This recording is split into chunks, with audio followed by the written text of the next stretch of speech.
Hello, good morning, everybody. You're very welcome. Thank you very much for joining us for this live webinar on drug repurposing, repositioning for COVID-19.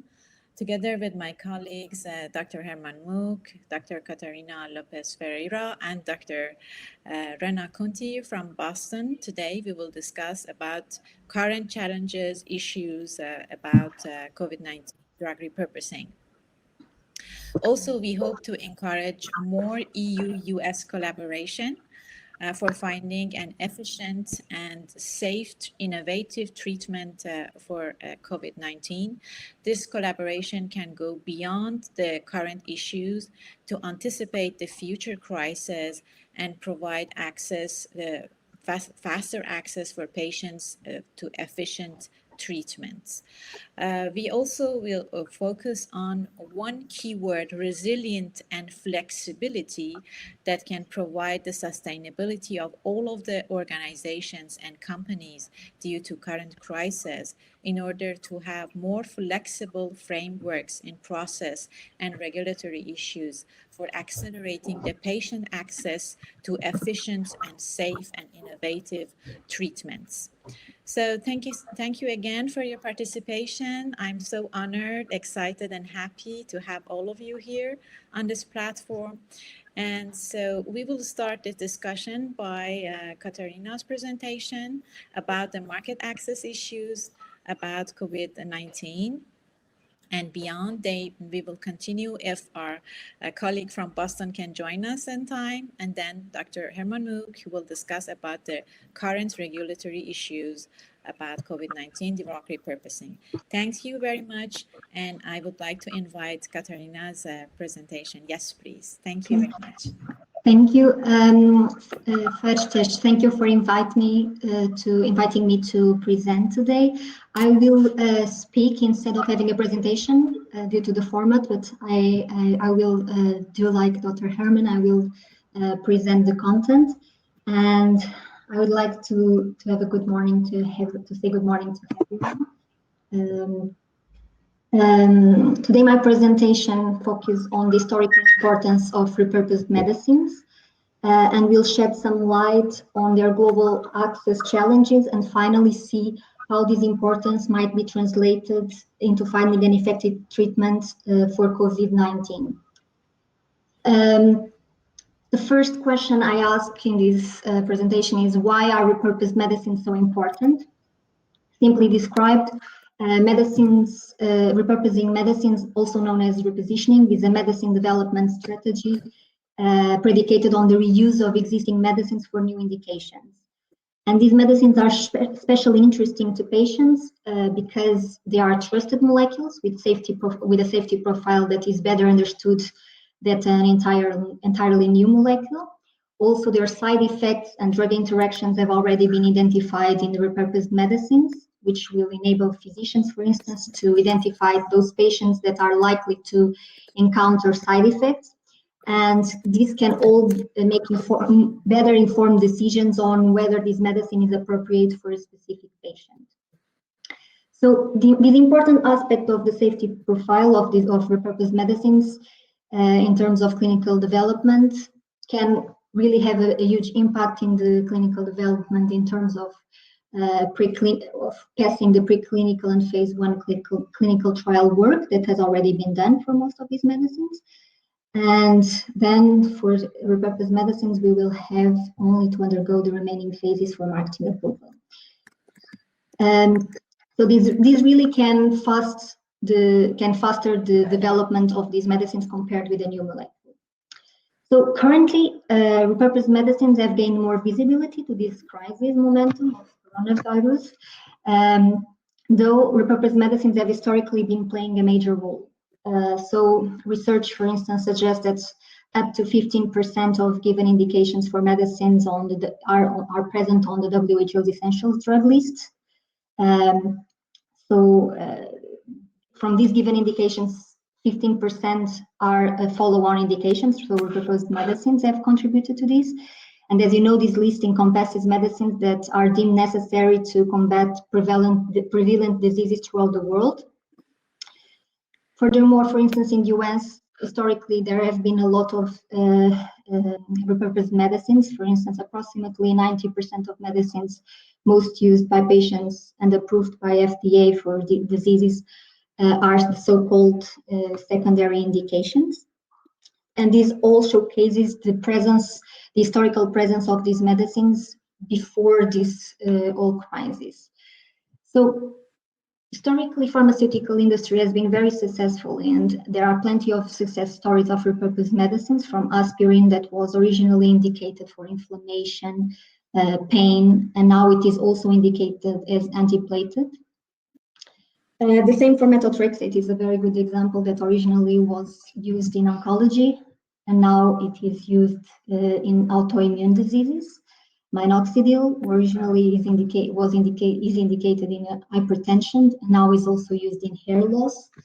So the potential of these medicines is enormous, and especially in diseases with a small number of patients, where there is less attractiveness to research a molecule from scratch. This can be really fundamental. For instance, sufferers from the roughly 8,000 rare diseases may also find reprieve, as researchers believe that likely nearly all these diseases can already be treated with existing medicines. Drug repurposing can also hold a real potential for Alzheimer's disease and many other central nervous system disorders that currently there are no effective treatments. So the effective treatment there are many reported medicines in the latest months that are being tested, existing medicines that are being tested for COVID, and it seems that many repurposed medicines that we think that might be effective in this disease can be developed and are closer to us than we think. So these medicines are much closer than we think and can be really effective for this crisis, this phenomenon, this global phenomenon. So it is important to recognize that the challenge that industry has faced in the past to develop these medicines and the particular aspects for COVID-19 are still to be discussed and are not fully acknowledged yet. So there has been many initiatives in the past looking for repurposed medicines. Namely, we have the STAMP initiative for the European Commission, and also some initiatives in France and in the UK. So there is still a need for more specific initiatives and incentives to develop these medicines, so that because currently the cost burden and risk that for developing these medicines has been much on the side of the private sector. So it's really important that more initiatives and incentives look for these medicines in the future. So regarding challenges that these medicines might face, not only the COVID ones, but repurposed medicines in general, there are many corners where we can find these challenges because it's really multifactorial.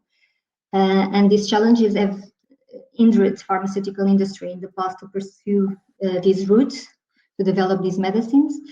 Some are legal aspects and regulatory aspects that will be developed further on in the discussion with the further presenters, and some are really market access challenges.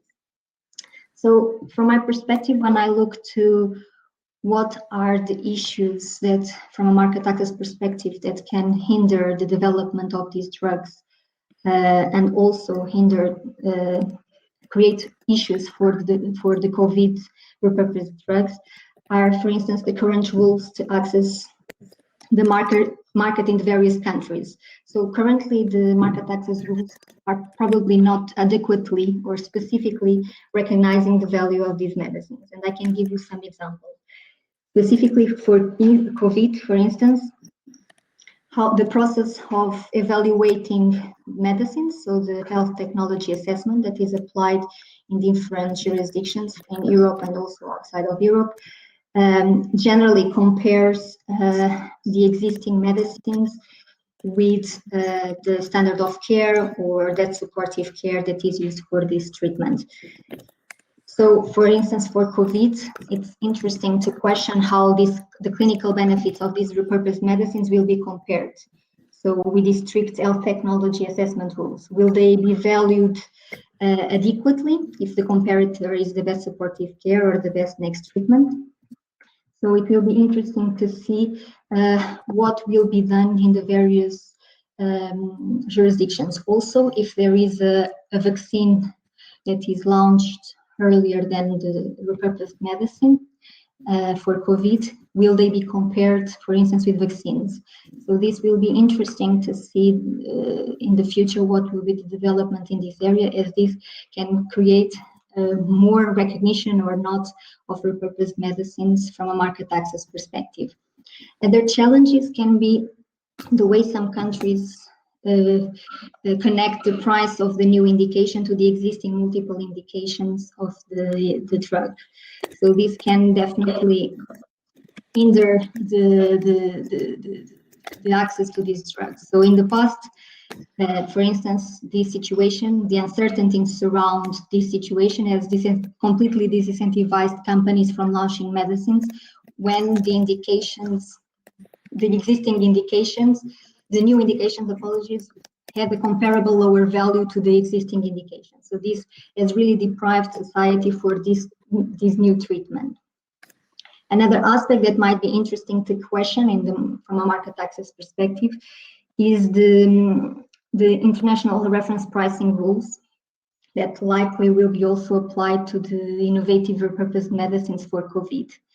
So when we have so many countries that apply these rules, for instance, Canada, Japan, or European countries that use reference pricing internationally, the impact of these will be how much delay in access will patients located in countries with socioeconomic constraints suffer. So how much delay will be happening in these countries, how much these patients will be penalized by this rule that is currently well used in this, not only in Europe, but also in many countries outside of Europe, like Canada and Japan.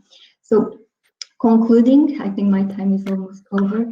We can see that repurposing existing medicines is crucial. It's a crucial component of today's drugs R&D landscape. Specifically, we can see this with COVID-19. It has been very important and hope for the patients.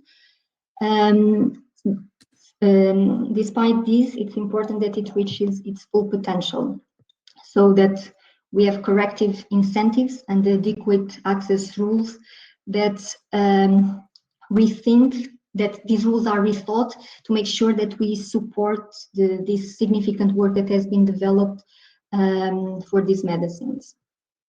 So furthermore, besides this, it is important that the magnitude of this global health emergency is somehow supported and has an adequate response by governmental and political levels, and also with a strong collaboration between all healthcare stakeholders.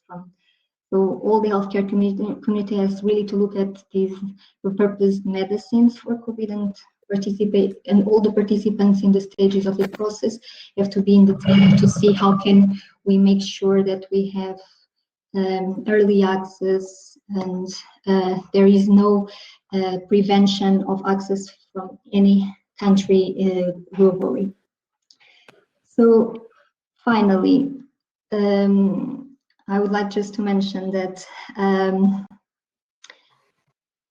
repurposed medicines have had, as I mentioned, historical importance, have been widely used.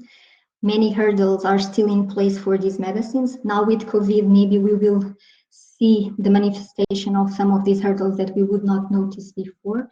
And it is very important that we somehow have this dialogue to prevent these hurdles to take place, and also to think in the future, how can this be also applied to the future access to new repurposed medicines in other diseases. So thank you so much. I'm happy to respond questions in the end of all the presentations after the other speakers. Thank you very much. Thank you very much, Katarina. Thank you, everybody, for listening. And please write your questions here. If you have any special question for Katarina, I will keep them. Thank you very much. Thank you. Now, we will listen to Dr. Rena Conti, please, that joined us very early morning from Boston. Thanks a lot. We are so excited and honored to have you today with us. Thank you very much. Will you please? Thank you so much. I'm going to try to share my slides. Thank you.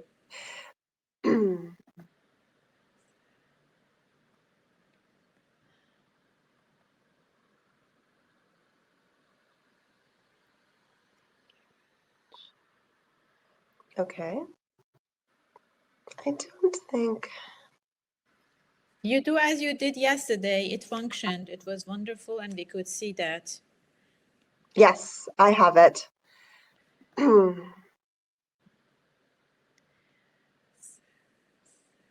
Fantastic. Can you see my slides? Yes, fantastic. Thank you very much. That's perfect. That's perfect. Okay. So good morning, everyone, and thank you so much for joining me. I am so thrilled to join you, and I apologize for being a little blurry-eyed. It is 4 a.m. in Boston right now. So the title of my talk is Repurposing Generic Drugs for COVID-19 and Beyond. And let me tell you a little bit about my background so you understand my perspective. I am an economist and I study the pharmaceutical markets. Particularly, I have studied the pricing of drugs and access of drugs, both in the US and also in Europe for many years. I am an assistant or associate professor at the BU Business School, Questrom School of Business, and I'm also the associate research director of biopharma and public policy at the Institute for Health System Innovation and Policy in Boston. So today I'm going to tell you a little bit about some research that I have done with my colleagues on drug repurposing in the COVID-19 context. And I'm going to explain to you some market failures that we see in bringing repurposed drugs to market. And then I'm going to tell you a little bit about some policies that we proposed to pursue an all-in anti-COVID-19 strategy.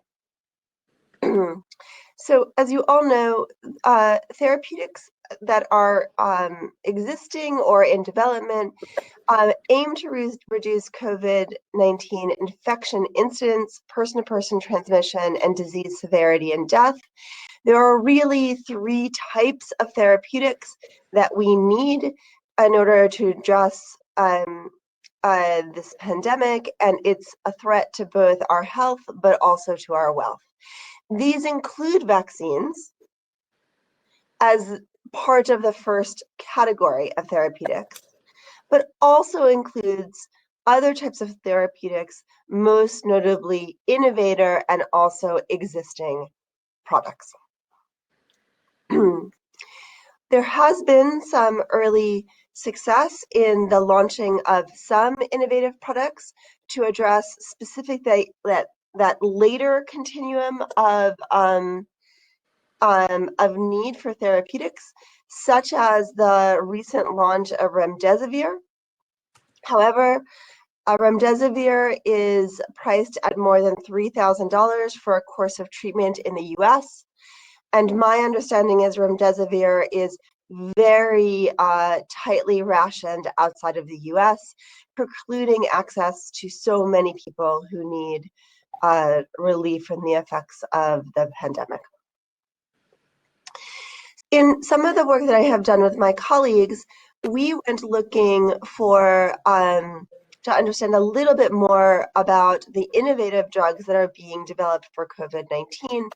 And what we realized was that remdesivir is not alone in its repurposing of a drug that is used for orphan or ultra rare disease. And specifically, we identified 10 orphan designated drugs that are currently in clinical trials for COVID-19. And the key point here is both that there are promising candidates that might be repurposed, but also that notice these are products that already have prices associated with them, and the prices of these products are actually quite high. And a very good example of this is the product and the lower register. In the lower register, baricitinib, which has an orphan designation in the United States, has had some recent success in the use of in the treatment of COVID-19 in combination with remdesivir, but it also has a price tag of $2,700 for a 30 milligram tablet. So these are very highly priced drugs, both alone and also in combination, and it really makes us worried about access to therapies, both among patients in the United States that are underinsured, for which the vast majority of Americans are, but also clearly concerns about access in other parts of the world. So normally we think of the high prices of products being a type of reward for the very risky and costly research and development that innovators and their financiers face. This is a way that we overcome market failure, in that most innovators and financiers will not undertake the costly and risky R&D without financial remuneration or awards in the future. However, there are many drugs out there that already exist with low price drugs, and whose safety, at least, has been established already through meeting evidentiary standards for their use in other contexts. A fantastic example of this is dexamethasone, that has been hailed as a treatment for hospitalized patients seriously ill with COVID-19. Notice on the bottom register, the cost is very low, approximately $10 per day in the US dollars. So my colleagues and I were very engaged in trying to speak with policymakers in the US about pursuing an all-in therapeutic strategy to develop therapeutics for addressing COVID, starting in February of this past year.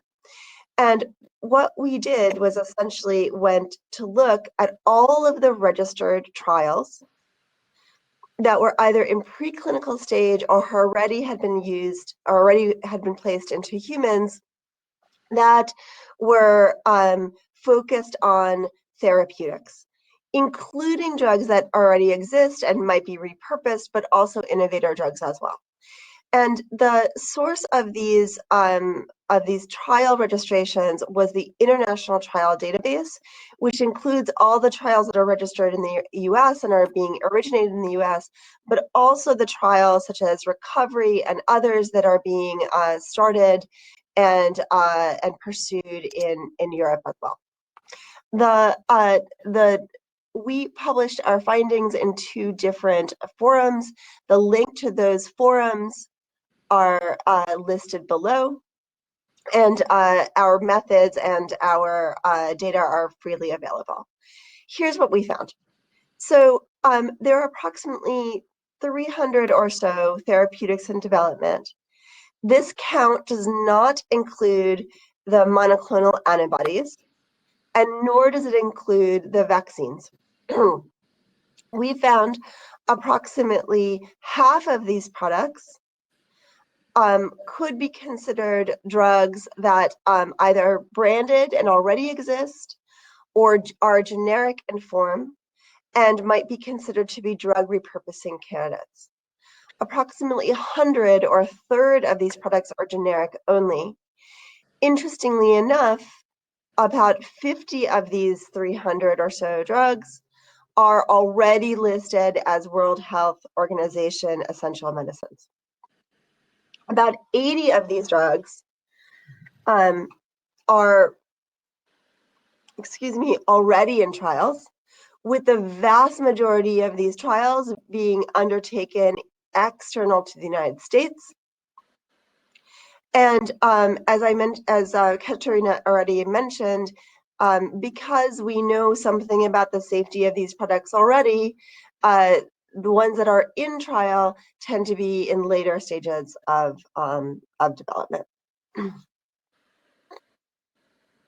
So why repurposed drugs? Katerina, I think, already so nicely elucidated these reasons, but again, from an economic perspective, they solve so many market failure issues. Specifically, they improve access. They also really are a jump start on the time and the risk associated with R&D, and then they have many other potential benefits as well. Why are they less attractive to the industry? In a word, there's no money in it. Pharmaceutical companies have been traditionally reluctant to repurpose products unless they can obtain additional market exclusivities for such products and therefore charge high prices for them.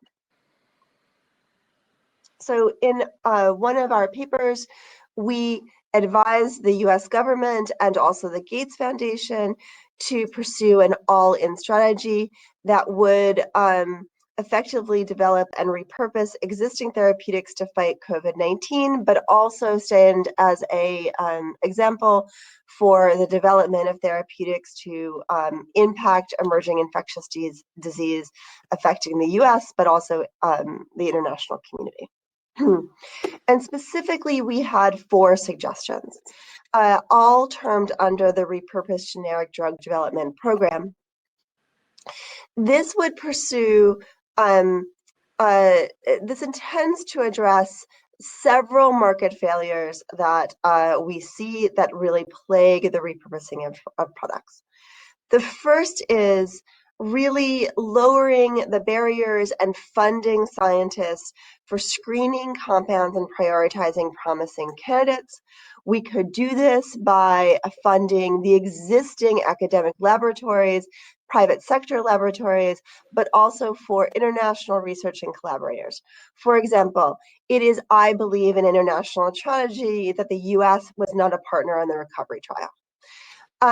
In addition, at the same time, we must partner with companies that are interested in investigating the use of these products with pursuing manufacturing capacity for making these products and these products at scale. Clearly, if these products are shown to be effective, we will face a situation where worldwide demand will outstrip supply. We need to address that.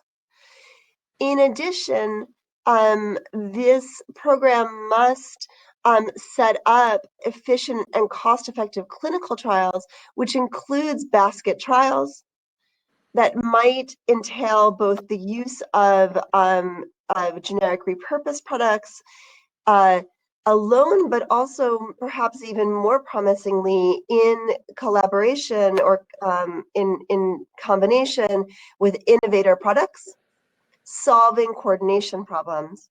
It also addresses issues related to regulation that Dr. Munk, I think, will speak about so eloquently. And then finally, we must find ways to ensure reliable access to developed products in the US and in other places that can exploit the advantages of already our very complex and sophisticated stocking and distribution system. I'm going to leave you with one concern that we hope will be addressed by the pursuit of such a program. We know with the hydroxychloroquine example that hoarding is possible even before these products are established to be safe and effective to treat COVID-19.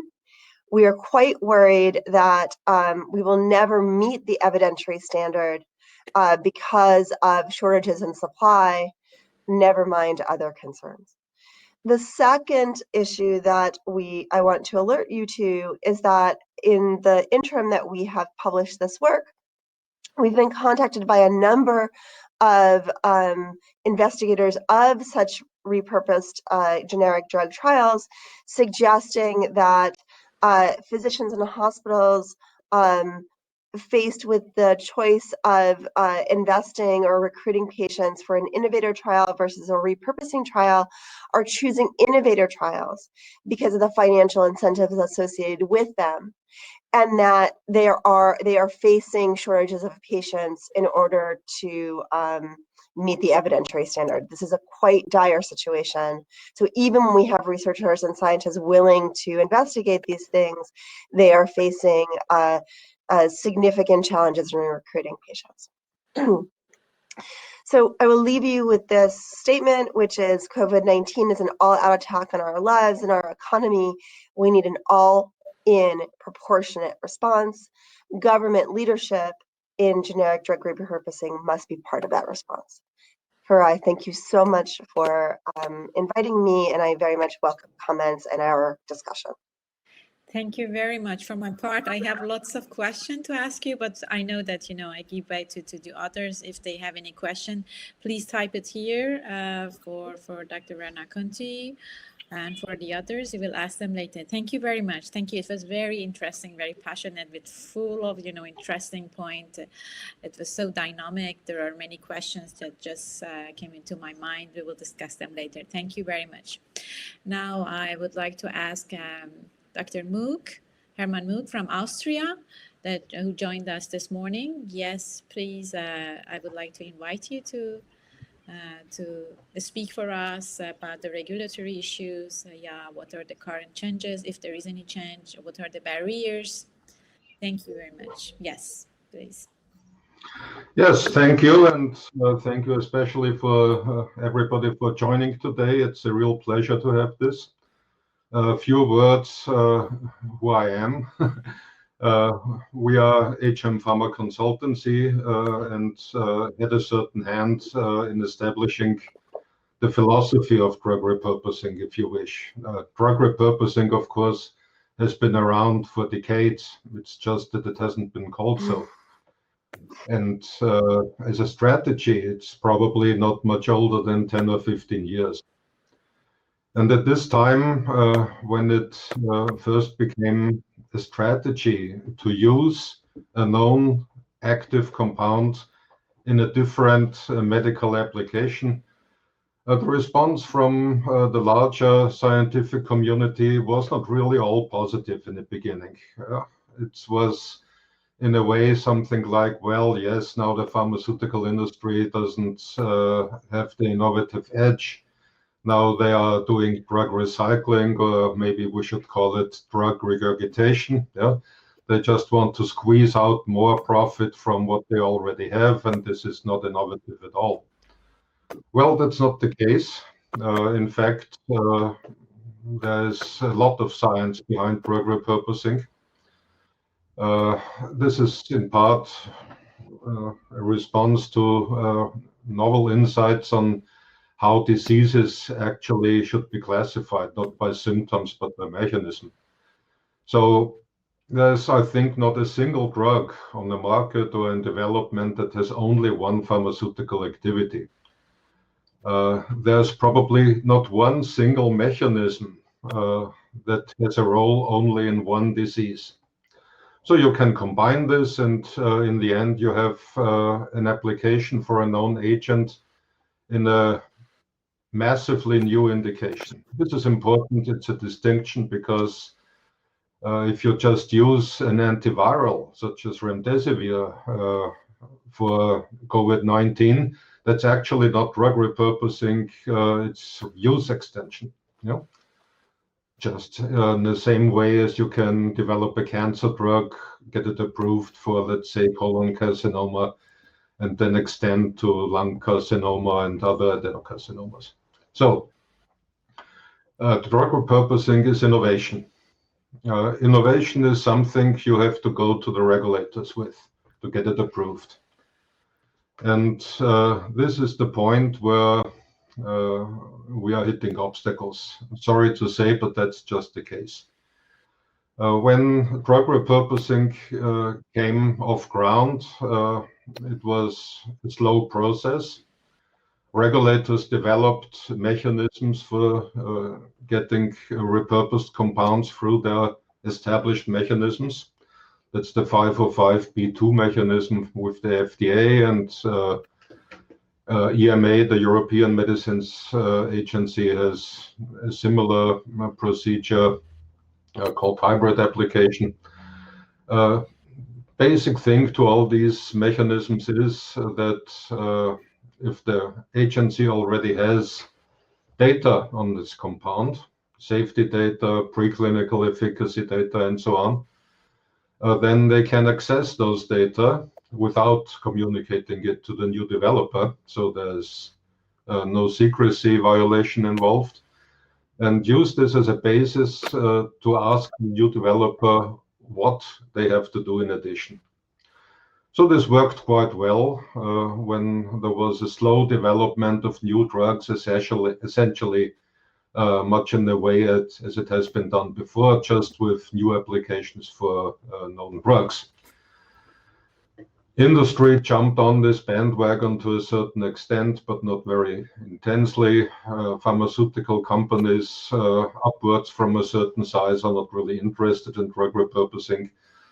Innovation in drug repurposing was mainly driven by academia, by small spin-offs, by medium-sized pharma companies. So all this was very stable.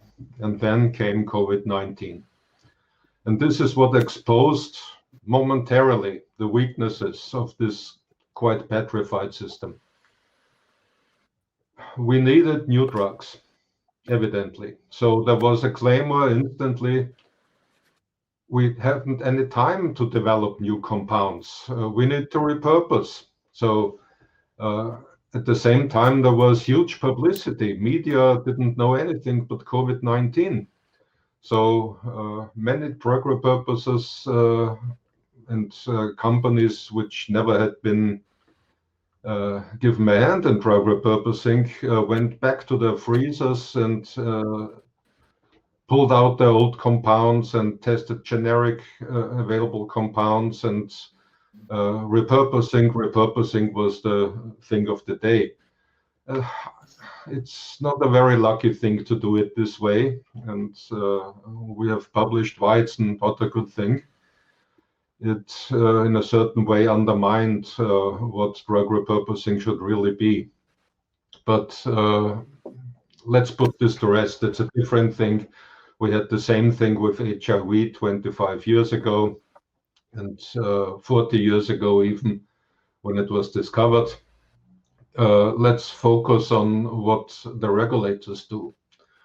At least in Europe, I suppose it's not fundamentally different in the States and elsewhere. So, considering that drug repurposing should not only be a brainless application of what is already known to a different disease, you must think out of the box. Especially keep in mind that there's such a thing as systems medicine, meaning that there's not a single pathway from one gene to one target, enzyme or receptor, to one symptom or one disease. It's a network, and you can influence this network on several levels, can hit several nodes to achieve maximum effect. In fact, it's quite possible that you will never be able to treat a given disease by hitting only one of these nodes, because there are always collaterals. So why only use approved drugs or generic drugs? It could be compounds that are not even drugs. remember that a compound that has been used as a textile preservative for decades, is now a multiple sclerosis drug. So it's a broad range of compounds you could actually draw on. But how do the regulators handle this? They handle it, unfortunately, according to the old petrified regulations. We just had such an incidence, not for COVID-19, for a totally different disease.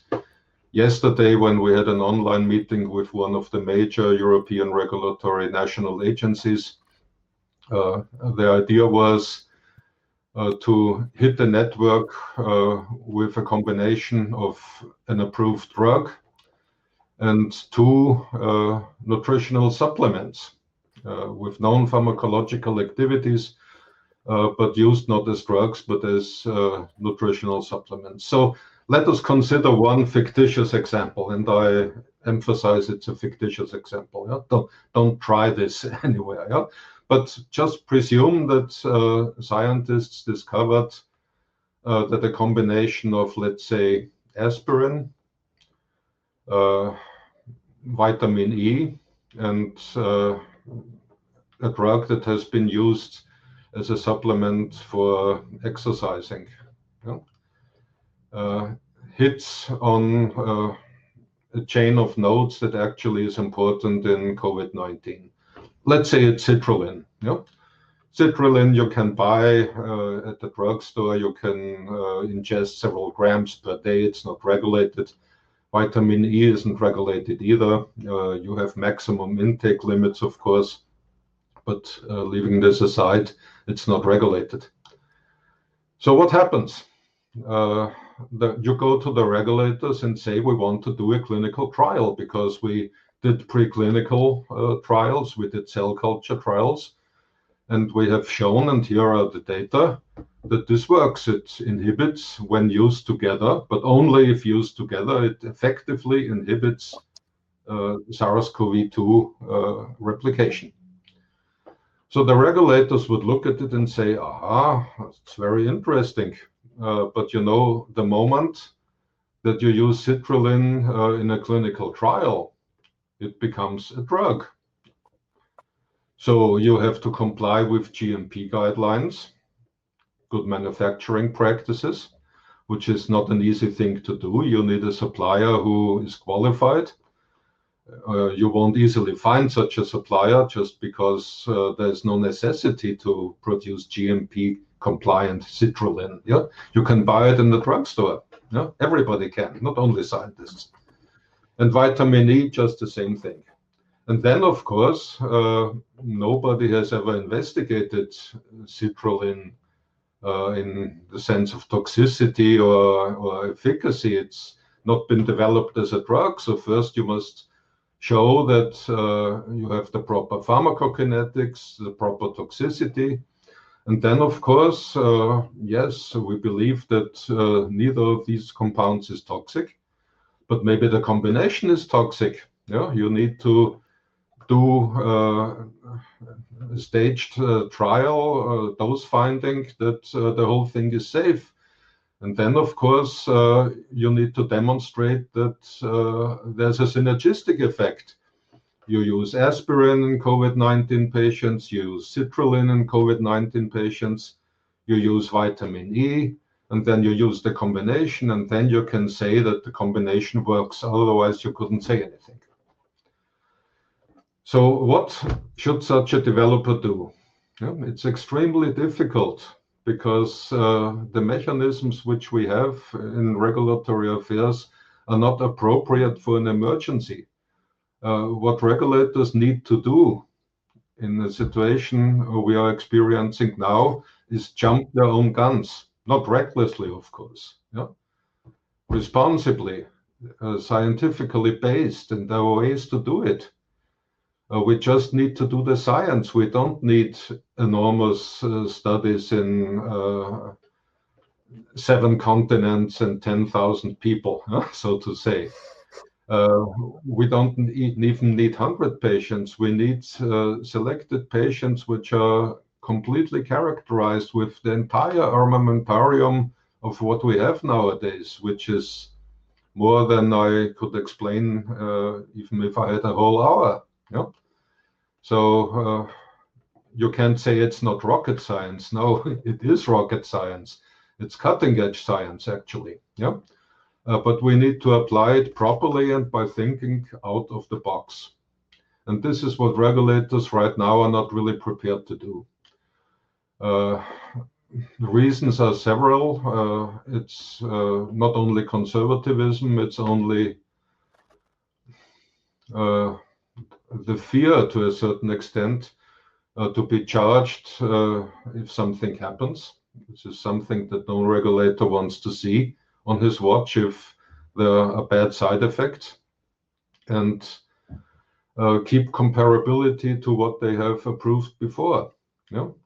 And that's all very good in an environment where things develop at a certain pace and you can calculate and everything. But now we need rapid prototyping for not only COVID-19, yeah, any pandemic, because this won't be the last one. Certainly hasn't been the first one and certainly won't be the last one.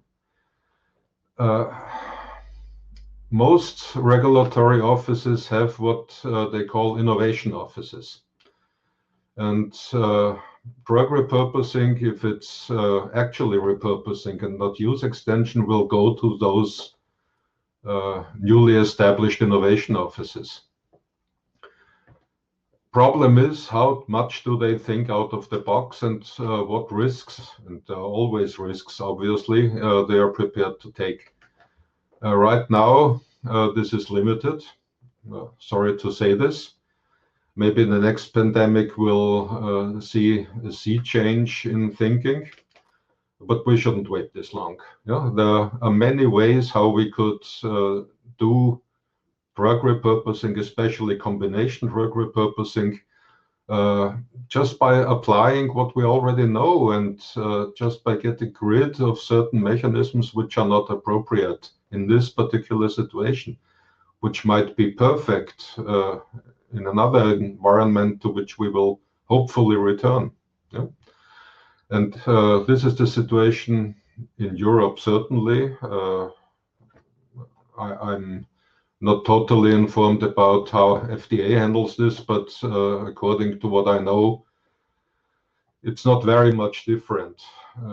In Japan, they are totally focused on safety. You know, the Japanese agency will take years to approve something, and it needs to be effective, of course, but first of all, it needs to be safe.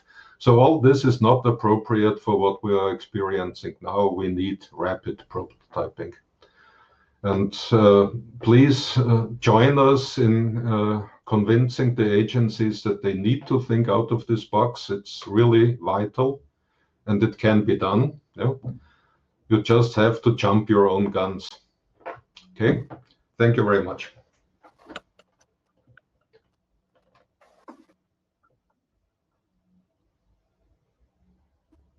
Ferry?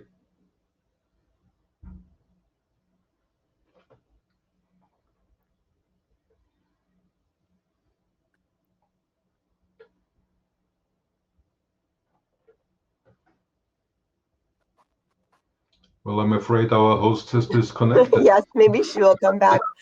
I have a question. I have a question for both of you while we're waiting, which is, in the US, it appears that one of the impediments that is regulatory is an NIH system, a science discovery system funded by the federal government that appears to be disconnected from what the other regulators, specifically the FDA, wants in terms of standards for approval. And so what we find is that we have a situation now where NIH is particularly focused on vaccines. It's something they're not interested in. They just don't have the bandwidth really to handle the focus on both. things are changing slowly here, but they are changing. But even if they had a sole focus on therapeutics, they would not be able to they would not be able to coordinate easily with the regulator to design a trial that would meet FDA standards, be efficient, and be cost effective as well. It's just too difficult to coordinate. How does that work in Europe?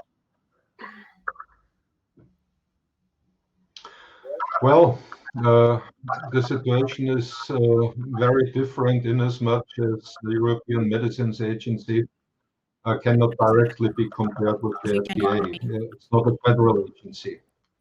It's a collaboration, really. Just as the European Union, which has nothing in common with the EMA, just to mention this. It's a collection of national authorities which have agreed on a certain common protocol. So it's true, if you have a centralized approval by the EMA, you have it in principle for all of Europe, but you can realize it only if you nationalize it. So the national regulatory authorities convert this to a national approval, and these national approvals are usually, but not always, in the same range as the centralized approval. It's always possible for a national authority to cut the knees of this approval and say, we want an additional trial to clarify this and that. Yeah? We had this with a repurposed compound, galantamine, for instance. Yeah? There was a Europe-wide approval. The Dutch authorities said, no, we want one particular additional trial, and the company said, well, it doesn't pay for us, yeah, because it's approved in Belgium, it's approved in Germany and France. So if the Dutch want galantamine for Alzheimer's disease, they will get it. Yeah? And this is the dilemma of the EMA, which nowadays is already still paralyzed to an extent by its translocation from London to Amsterdam. Lots of important people didn't join the move. Well, most of the British didn't, and this complicates things further. There's also no European CDC. Yeah? It's true we have something that calls itself this, but it's not a federal agency. It is a monitor agency. It has a budget of, I think, 80 million euros per year. Yeah? And it doesn't need much more, because what it does, it collects the reports, the health reports from the national authorities, writes reports, does Europe-wide statistics, and makes recommendations. But they have no role that is comparable to the CDC. So it's not even possible to have a disconnect here. Right. Yeah, as you describe it. Yeah? Right. It's not in the system. Yeah. Thank you so much. I think that that is such a so yeah, it's multiple coordination problems if you think about it, and surveillance is certainly something that also plagues the U.S. in that we can't really identify cases, and if we can't identify cases, then how would we design trials that would efficiently test products both alone and in combination in a cost-effective way or in a coordinated way between existing products and new products. I also think that if any time this is a situation where some sort of reciprocal approval between the FDA and EMA could be really a fantastic opportunity to prove that it is possible, and also that it will meet safety standards, but also help people. And yet there appears to be some, it's not that easy to pursue that type of reciprocity, at least from the US perspective. Which is but you see, we don't need to start from scratch. There is a mechanism not for real joint approvals, but for joint inspection of pharmaceutical facilities. One agency accepts what the other says, yeah? And the EMA has always accepted many things that the FDA has determined. Hasn't always been so vice versa, yeah? But nowadays, those agencies collaborate. There's the ICH, the International Conference on Harmonization of Regulatory Things. FDA is a member, and I think there's still room to expand. Yeah? Yes, I think it's an incredible opportunity and one that could really be seized with proper leadership across the agencies and the international community. I keep on coming back to really an observation that this is not for will. The industry and scientists, I think, are completely on board that a drug repurposing, investigations of other types of products seems like a completely reasonable way of thinking about how to address this pandemic and many others. It poses many opportunities, both for this set of diseases, but for others as well. And there are clearly parts of these agencies that agree. It's almost an issue of leadership within these agencies, but also between these agencies and between nations that is actually the main hurdle. One aspect that I would like just to add on this is also the political aspect beyond the agencies. I believe that in the US, it seems to me that there is a lot of intervention from the politicians into these agencies. I do not know if it's the same in Europe. And this can really, I believe also that there is a race, a kind of race on who is the fastest and who is the best to bring the treatment to the market. And that maybe, unfortunately, hindered this collaboration between not only Europe and the US, but the various global potencies that are trying to find a solution for this. And I don't know why, this is also a moment to ask you a question on this. How do you think about the collaboration between globally, not only between the US and Europe, but also between the other countries in the world? That's the question. Yeah, I mean, I think that's an incredibly important question. And how we can facilitate this, Rena? Do you think that we can do anything to improve this? Well, so we are living through very unusual times in the US. So I am hoping this is relatively temporary. What I would say is that there are many people who are worried about the evidentiary standard. And given that the US really is a marker of gold standard for meeting safety and efficacy standards. So we are worried about that. There are many people who are worried about that. But setting that aside, I think the biggest issue in the US is that there is a sole focus on vaccines. I'm sorry? No, we have 2 minutes. No. Oh yeah. There's just a sole focus on vaccines. And we all know that vaccine development is slow, requires testing on so many people, and entails risks that are very different than therapeutics. And so that sole focus is something that is really the thing that needs to change, because it won't bring what we want. Even if we could bring a vaccine to market and it was safe and efficacious, people would still get sick and still need treatment. And so we still need to put other things forward. And that's where the real failure of leadership has been. I totally agree. So far. Especially the issues associated with the vaccine, even if it works, there will be a lot of issues in terms of distribution and manufacturing that are very specific for vaccines. So a treatment of a small molecular therapeutic, it will be completely different in terms of impact globally rather than a vaccine. And the focus is really because it's a political focus, I believe.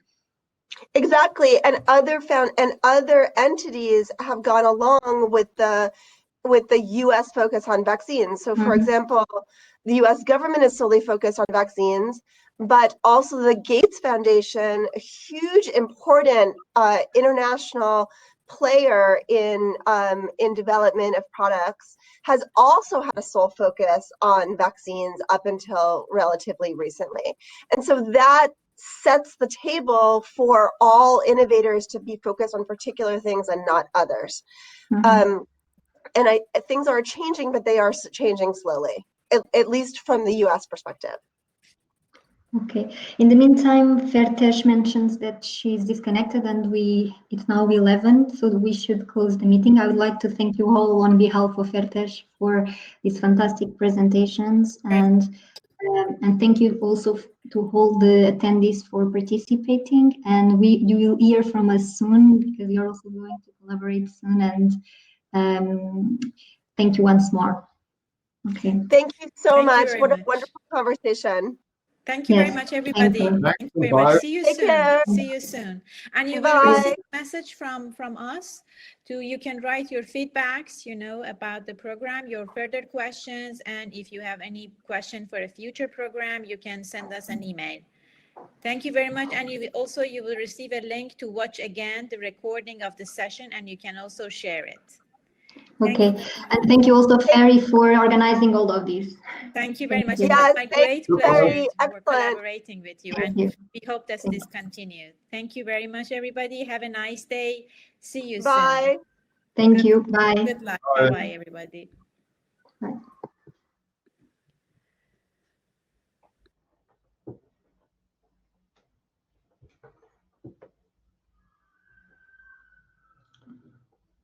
So, Ferry, you're still online?